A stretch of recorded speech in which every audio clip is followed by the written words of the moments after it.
বহুল কাঙ্ক্ষিত চট্টগ্রাম বিশ্ববিদ্যালয় কেন্দ্রীয় ছাত্র সংসদ ও হল সংসদ নির্বাচনের ভোট গ্রহণ চলছে। সকাল 9:30 থেকে শুরু হয়েছে ভোট গ্রহণ, চলবে বিকেল 4টা পর্যন্ত। বিশ্ববিদ্যালয়ের 5টি অনুষদ ভবনে চলবে ভোট গ্রহণ। এই নির্বাচনে মোট ভোটার 27,517 জন। চাকসু ও হল সংসদ মিলিয়ে প্রতিদ্বন্দ্বিতা করছেন 908 জন প্রার্থী। এর মধ্যে চাকসুতে 26টি পদে 415 জন এবং হল সংসদে 493 জন প্রার্থী। কেন্দ্রীয় সংসদে প্রতিদ্বন্দ্বিতা করছেন 48 জন নারী প্রার্থী ও 366 জন পুরুষ প্রার্থী। এছাড়াও 24 জন প্রার্থী বিনা প্রতিদ্বন্দ্বিতায় নির্বাচিত হয়েছেন।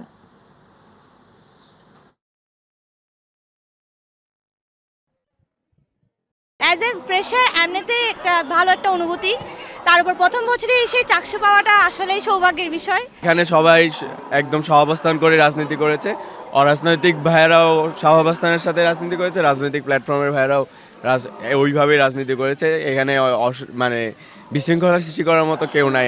প্রায় সকলেরই জীবনের প্রথম ভোট, তো আমরা আশা করতেছি যেন পরের বছর থেকে প্রত্যেকবার হয় আর এরকমই আমেজটা থাকে। ভোট শুরু থেকে এখন পর্যন্ত যা দেখতেছি এখনো খুব সুন্দর সুষ্ঠুভাবে ভোট চলতেছে। দর্শক, এই মুহূর্তে চট্টগ্রাম থেকে চাকসু নির্বাচনের আরো খবর জানাচ্ছেন প্রতিনিধি নুরুল কবির। ধন্যবাদ আপনাকে। আমরা এখন অবস্থান করছি চট্টগ্রাম বিশ্ববিদ্যালয়ের চাকসু ভবনের সামনে। আপনি জানেন যে দীর্ঘ 35 বছর পরে আজ অনুষ্ঠিত হতে যাচ্ছে চাকসু নির্বাচন।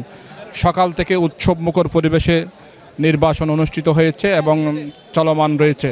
সময় যতই গড়াচ্ছে ততই শিক্ষার্থীরা এসে তাদের ভোট অধিকার প্রয়োগ করছে। মোট ভোটার সংখ্যা 27,517 জন। এর মধ্যে ছাত্রের সংখ্যা রয়েছে 16,084 জন এবং ছাত্রীর সংখ্যা রয়েছে 11,734 জন। চাকসুর হল সংসদ মিলে প্রতিদ্বন্দ্বিতা করছেন মোট 908 জন প্রার্থী। এর মধ্যে চাকসুতে 26টি পদে 415 জন এবং সংসদে 493 জন। এখন পর্যন্ত নির্বাচন সুষ্ঠু এবং সুন্দরভাবে পরিচালিত হচ্ছে। তবে শিক্ষার্থীদের ভোটেই রচিত হবে নতুন করে আজকের চট্টগ্রাম বিশ্ববিদ্যালয়ের চাকসু ভবনের যে চাকসুর নির্বাচনের ফলাফল। এর মধ্যে চট্টগ্রামের চাকসু ভবনের বিশ্ববিদ্যালয়ের যেই নির্বাচন হচ্ছে, এখানে র্যাব, পুলিশ, বিজিবি সহ আইনশৃঙ্খলা বাহিনীর 1200 সদস্য মোতায়েন রয়েছে। সকাল থেকে সুন্দর এবং সুষ্ঠুভাবে উৎসবমুখর পরিবেশে অনুষ্ঠিত হচ্ছে চাকসুর নির্বাচন। চট্টগ্রামের বিশ্ববিদ্যালয়ের চাকসু ভবনের সামনে থেকে এই ছিল আমার কাছে সর্বশেষ। নুরুল কবির, আপনাকে ধন্যবাদ। রাত পোহালেই রাকসু নির্বাচন চলছে। ভোট কেন্দ্র প্রস্তুতের শেষ পর্যায়ের কাজ। ক্যাম্পাস জুড়ে নেওয়া হয়েছে 4 স্তরের নিরাপত্তা ব্যবস্থা। প্রার্থী ও ভোটাররা জানান উৎসব মুখর পরিবেশে ভোট দেওয়ার অপেক্ষায় আছেন তারা। নির্বাচন কমিশন জানায় আগামীকাল সকাল 9টা থেকে বিকেল 4টা পর্যন্ত OMR পদ্ধতিতে ভোট গ্রহণ করা হবে। 9টি ভবনের 17টি কেন্দ্রের 990টি বুথে ভোট নেওয়া হবে। ভোটের দিনের নিরাপত্তায় 2000 পুলিশ সদস্য, 6 প্লাটুন বিজিবি এবং 12 প্লাটুন র্যাব মোতায়েন থাকবে। পাশাপাশি বিএনসিসি, রোভার স্কাউট ও বিশ্ববিদ্যালয়ের নিরাপত্তা বাহিনী দায়িত্বে থাকবে। নির্বাচনে প্রতিদ্বন্দ্বী প্রার্থীর সংখ্যা 902 জন। 28,901 জন ভোটার তাদের ভোটাধিকার প্রয়োগ করবেন।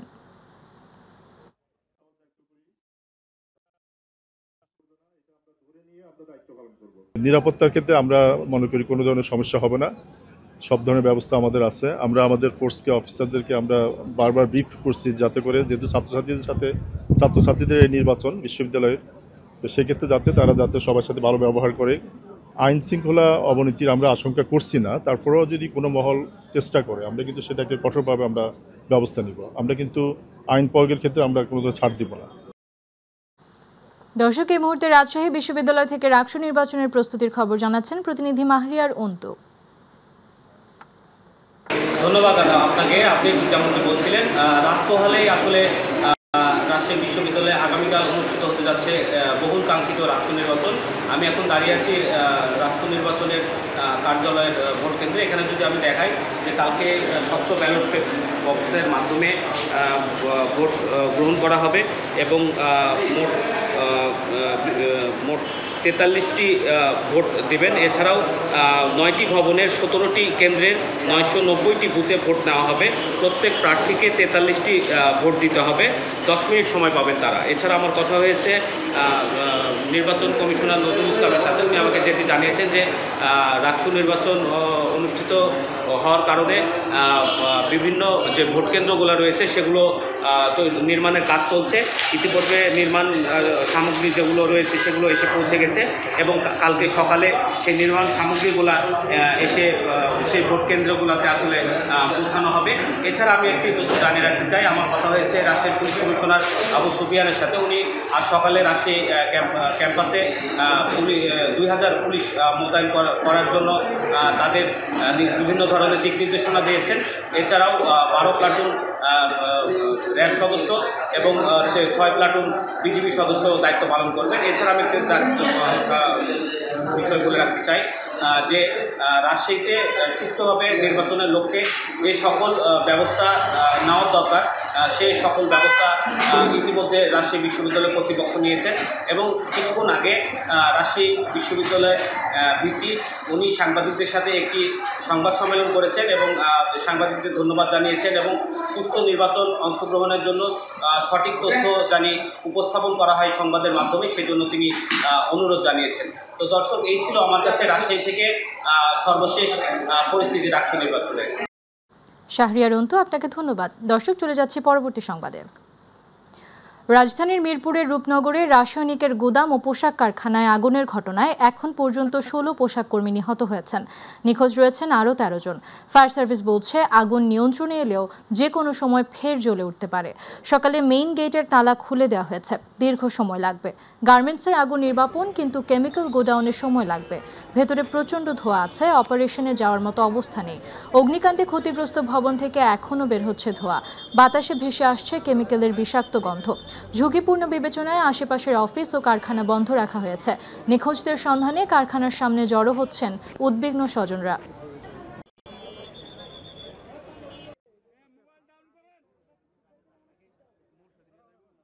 অবস্থা প্রচন্ড ধরনের আপনার ধোঁয়া আছে, সাদা ধোঁয়া আছে, যেখানে ভিতরে ঢোকা যাচ্ছে না, এখনো ঢোকা যাচ্ছে না। এখনো আমাদের অপারেশন কাজের জন্য এখনো নিরাপদ না। কেমিক্যাল গোডাউনের ভেতরে কি মরদেহ দেখেছেন আপনারা যারা গিয়েছে? যেহেতু কেমিক্যাল গুদামটা তালাবদ্ধ অবস্থায় ছিল, যখন এই আগুন লাগছিল তখন তালাবস্থায় ছিল। আমাদের চিন্তা ভাবনা আছে হয়তো কেউ নাই, তারপরও আমরা পুরোপুরি অগ্নি নির্বাপন করার পর বলতে পারবো এটার ভিতরে কোনো লোক ছিল কিনা। এই ধরনের ক্ষেত্রগুলো যেখানে এই ধরনের কেমিক্যাল রাখা হয় এগুলো বেআইনি স্টোরেজ, এগুলো বেআইনি জায়গা। এবং প্রথম যে জিনিসটা করতে হবে আমি মনে করি সেটা হচ্ছে সরকারকে ইমিডিয়েটলি ইনভেস্টিগেট করতে হবে। যারা এটা করেছে তাদেরকে আইনের আওতায় আনতে হবে এবং আমাদের স্ট্রং পলিসি থাকতে হবে যেন জনবহুল এলাকায় এই ধরনের ক্ষেত্রগুলো না থাকে। মূল বেতনের 20% হারে বাড়ি ভাড়া ভাতা সহ 3 দফা দাবিতে কেন্দ্রীয় শহীদ মিনারের টানা চতুর্থ দিনের মতো অবস্থান কর্মসূচি পালন করছেন শিক্ষকরা। দাবি আদায় না হওয়া পর্যন্ত কর্মসূচি পালনের ঘোষণা দিয়েছেন তারা। এছাড়া দ্রুত দাবি পূরণের ঘোষণা না দিলে শাহবাগ ব্লকেট কর্মসূচি ঘোষণা দিয়ে রেখেছেন শিক্ষকরা। এর আগে গতকাল মার্চ টু সচিবালয় কর্মসূচি পালন করতে গেলে হাইকোর্ট মোড়ে পুলিশের ব্যারিকেডে আটকে পড়েন আন্দোলনকারীরা। সেখান থেকে শিক্ষক নেতারা আলটিমেটাম দিয়ে দাবি পূরণ না হলে পরবর্তী পদক্ষেপ হিসেবে আমরণ অনশনে যাওয়ার ঘোষণা দেন।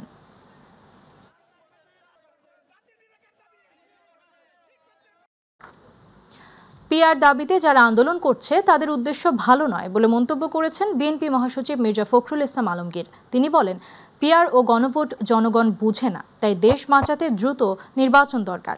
সকালে ঠাকুরগাঁওয়ে সাধারণ মানুষের সাথে মতবিনিময় অনুষ্ঠানে তিনি এসব কথা বলেন। মির্জা ফখরুল বলেন, ক্ষমতায় গেলে 1 কোটি চাকুরি নিশ্চিত করে বেকারত্ব দূর করবে বিএনপি।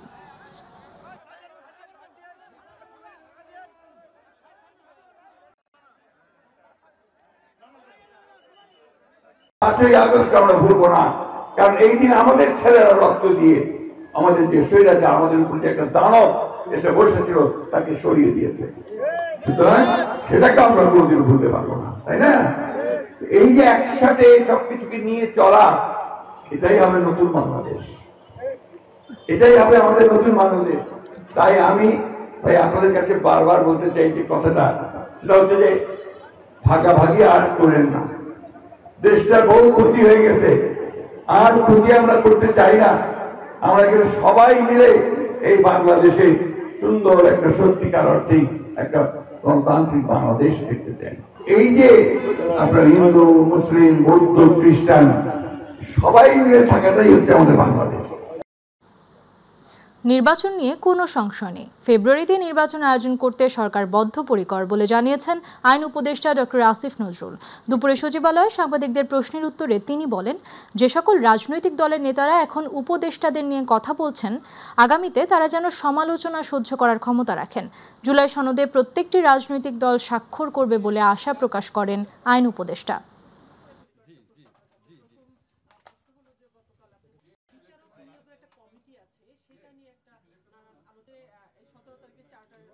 সরকারের আমলগুলোতে দেখতাম যারা সরকারের লোক থাকতো তারা রাজনৈতিক দলগুলোকে হুমকি দিত, আর এখন উপদেষ্টা পরিষদে থাকা লোকজনকে আপনার বিভিন্ন রাজনৈতিক দল বিভিন্ন পক্ষ থেকে ইচ্ছামতো যা মুখে আছে সমালোচনা করা হচ্ছে, হুমকি দেওয়া হচ্ছে।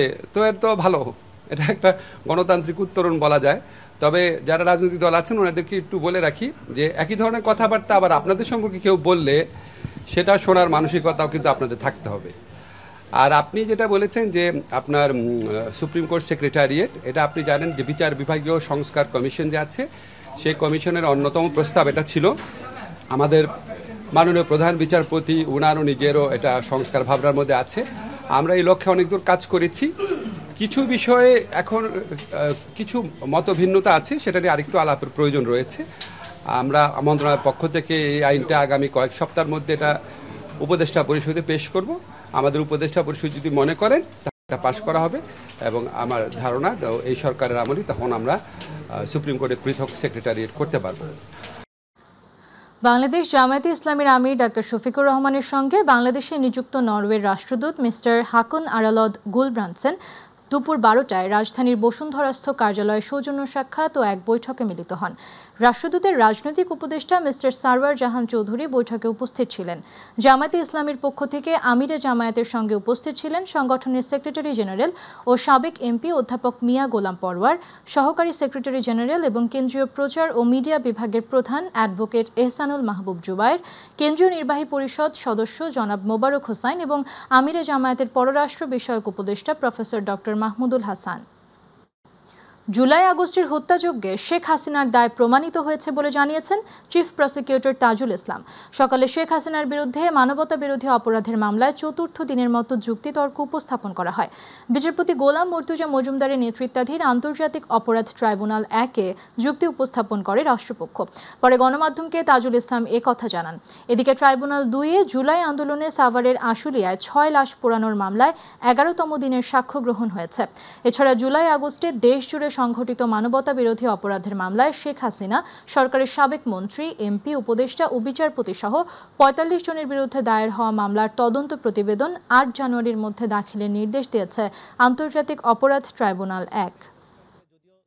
তার সুপিরিয়র স্ট্যাটাসকে ব্যবহার করে তিনি যে নির্দেশ দিয়েছিলেন মারণাস্ত্র বা লিথাল ওয়েপন ব্যবহার করে, হেলিকপ্টার, ড্রোন ব্যবহার করে আন্দোলনকারীদেরকে হত্যা করতে, সেইটার উপরে আমাদের আর্গুমেন্ট আমরা বিশেষভাবে কনসেন্ট্রেটেড রেখেছি। এখানে আমরা 3 জন ব্যক্তির সাথে শেখ হাসিনার যে টেলিফোনে কথোপকথন, একটা হচ্ছে ফজলেনুর তাপসের সাথে তার কথোপকথন, আরেকটা হচ্ছে ঢাকা বিশ্ববিদ্যালয়ের তদানীন্তন ভিসি মাকসুদ কামালের সাথে তার কথোপকথন, এবং হাসানুল হক ইনুর সাথে তার একাধিক কথোপকথন। এই কথোপকথনে তিনি নিশ্চিত করেছেন যে তিনি আইনশৃঙ্খলা রক্ষাকারী বাহিনীকে, পুলিশ, বিজিবি, র্যাব তাদেরকে এই নির্দেশ দিয়েছেন যে আন্দোলনকারীদেরকে লিথাল ওয়েপন ব্যবহার করে দেখামাত্রই, অর্থাৎ জমায়েত হওয়ার আগেই, শুরু থেকেই হত্যা করার নির্দেশ দিয়েছেন। এবং তিনি এটাও বলেছেন যে ড্রোন ব্যবহার করে অবস্থান শনাক্ত করে হেলিকপ্টার থেকে গুলি করে হত্যা করার নির্দেশ তিনি দিয়েছেন। হাসানুল হক ইনুকে তিনি কনফার্ম করছেন যে নারায়ণগঞ্জে এখানে হেলিকপ্টার থেকে 36 সেনা নামানো হবে এবং উপর থেকে বম্বিং করা হবে, প্যারাট্রুপার নামানো হবে। এই সমস্ত কথোপকথনের মধ্য দিয়ে হত্যাকাণ্ড সংগঠিত করার, অর্থাৎ সারা দেশব্যাপী ওয়াইড স্প্রেড এবং সিস্টেম্যাটিক যে অ্যাটাকের কথা আমরা বলছি, সেটি সংগঠনের জন্য সুপিরিয়র অবস্থান থেকে তার সরাসরি নির্দেশ প্রমাণিত হয়েছে। দর্শক, এই মুহূর্তে ট্রাইব্যুনালে আছেন সহকর্মী এস এম আরিফ, সরাসরি যুক্ত হচ্ছি তার সাথে। আরিফ, ট্রাইব্যুনালের আজকের কার্যক্রমের আর কি খবর আছে আপনার কাছে?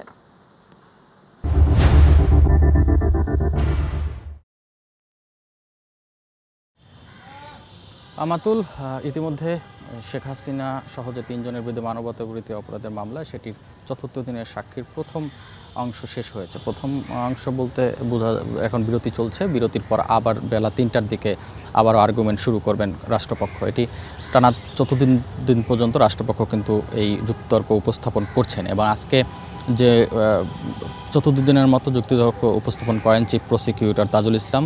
তিনি যুক্তিতর্ক উপস্থাপন শেষে মাঝপথে তিনি কিন্তু সাংবাদিকদের সাথে, গণমাধ্যমের সঙ্গে কথা বলেছেন এবং তিনি যেমনটি জানিয়েছেন, এই শেখ হাসিনার নির্দেশদাতা হিসাবে শেখ হাসিনাকে এই অপরাধ প্রমাণের জন্য যে তথ্য উপাত্ত দরকার সেটি কিন্তু তারা আদালতের সামনে উপস্থাপন করেছেন, এমনটি দাবি করেছেন তাজুল ইসলাম। এবং তিনি বলেছেন যে যেভাবে তিনি নির্দেশ দিয়েছেন এবং নির্দেশটা সুনির্দিষ্টভাবে তিনি বলেছেন যে এটি সুনির্দিষ্ট কাঠামোর মধ্য দিয়ে, যেটি মানবতা অপরাধ প্রমাণের জন্য সুনির্দিষ্ট কাঠামোর মধ্য দিয়ে তিনি যে নির্দেশটা দিয়েছেন সেটি তারা প্রমাণ করতে সক্ষম হয়েছেন বলে দাবি করেছেন তিনি।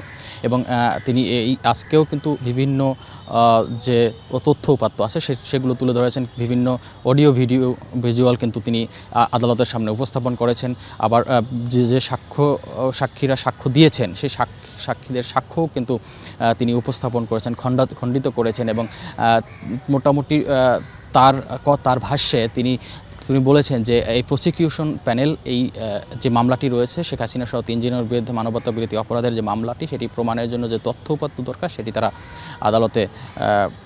আদালতে উপস্থাপন করতে সক্ষম হয়েছেন বলে দাবি করেছেন। আরেকটি বিষয়, আজকে কিন্তু এই ট্রাইব্যুনালে একসাথে 47 জনের মতো আসামিকে আনা হয়েছে বিভিন্ন মামলায়। সেখানে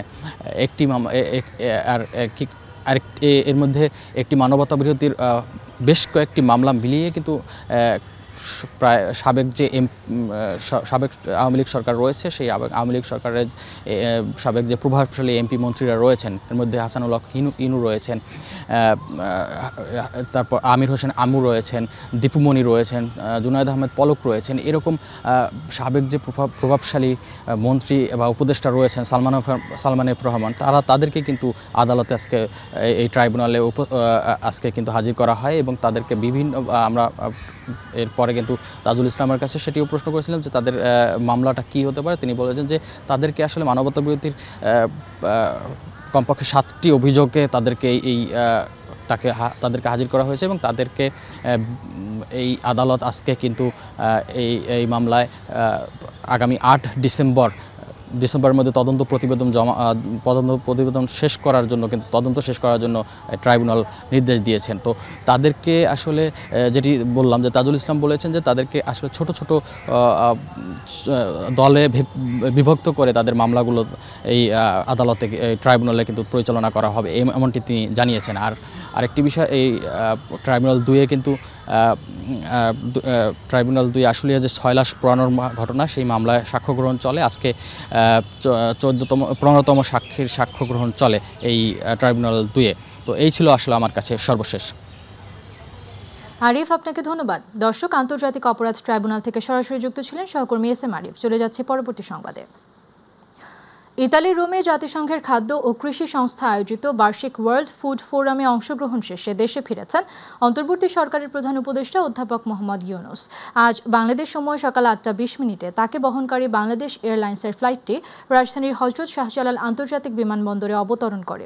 এর আগে মঙ্গলবার রোমের স্থানীয় সময় সন্ধ্যা 7:20 রোমের ফিউমিসিনো বিমানবন্দর থেকে তিনি ঢাকার উদ্দেশ্যে যাত্রা করেন। সোমবারের ওয়ার্ল্ড ফুড ফোরামের উদ্বোধনী অনুষ্ঠান, যেখানে ডক্টর ইউনূস প্রধান বক্তা হিসেবে ভাষণ দেন, তিনি বিশ্বব্যাপী ক্ষুধা ও দারিদ্র্য দূরীকরণে 6 দফা প্রস্তাবনা উপস্থাপন করেন, যা আন্তর্জাতিক পরিমণ্ডলে প্রশংসিত হয়।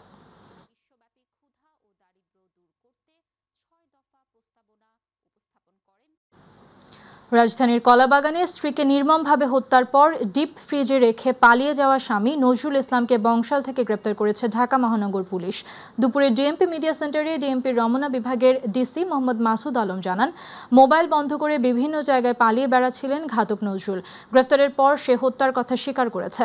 তাসলিমা আক্তারকে হত্যা করা হয় নৃশংসভাবে। মুখ গামছা দিয়ে বেঁধে হাতুড়ি দিয়ে মাথায় আঘাত করে ও মাথায় ধারালো অস্ত্র দিয়ে কুপিয়ে মৃত্যু নিশ্চিত করেন। পরে বিছানার চাদর দিয়ে পেঁচিয়ে পেঁচিয়ে রাখেন ডিপ ফ্রিজে। পৈতৃক সূত্রে পাওয়া তাসলিমার জমি ও টাকা পয়সার জন্য মাদকাসক্ত নজরুল অত্যাচার করত বলেও জানান মোহাম্মদ মাসুদ আলম।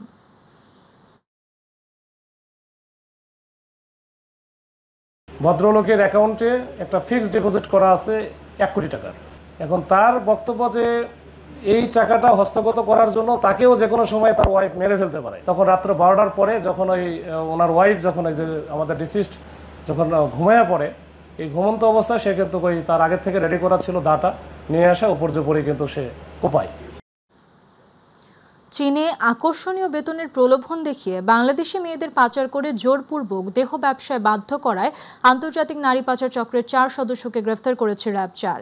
কারওয়ান বাজারে মিডিয়া সেন্টারে ব্রিফিংয়ে র্যাব জানায়, এক ভিকটিমের দেওয়া অভিযোগের প্রেক্ষিতে তদন্ত শুরু করে র্যাব এবং এক পর্যায়ে ঢাকার বিভিন্ন স্থান থেকে চক্রের মূল হোতা সহ 4 জনকে গ্রেফতার করা হয়।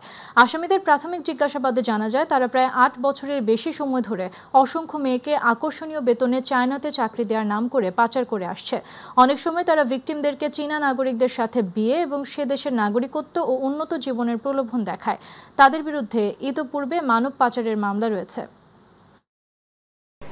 বাবু, যাকে আমরা গ্রেফতার করেছি, তার মাধ্যমে এই চক্রের আপাতত আমরা যাকে লিডার ভাবছি আব্বাস, তার সাথে পরিচয় করিয়ে দেয়। এই আব্বাসের ব্যাপারে আমরা যতটুকু জানতে পেরেছি, সে মূলত এই ধরনের ভিকটিম যাদেরকে প্রলোভন দেখিয়ে নিয়ে আসা হতো, তাদেরকে ভিসা, পাসপোর্ট এবং অন্যান্য যেই সহায়তাগুলো আছে এই সহায়তাগুলো করত। তাদেরকে যেই কথা বা যেই কমিটমেন্ট দিয়ে এখান থেকে চায়নাতে নিয়ে যাওয়া হচ্ছে, পুরো জিনিসটাই ভুয়া এবং